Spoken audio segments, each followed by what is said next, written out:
विकटोत्कटसुन्दरदन्तिमुखं भुजगेन्द्रसुसर्पगदाभरणम् गजनीलगजेन्द्रगणाधिपतिं प्रणतोऽस्मि विनायकहस्तिमुखम्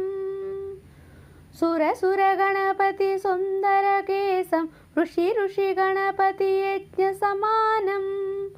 भव भव गणपति पद्मशरीरं जय जय गणपति दिव्य नमस्ते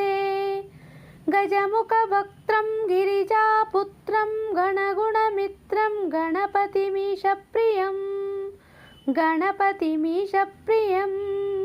करदृशपर्शं कङ्कणपाणिं कबलितपद्मरुचिं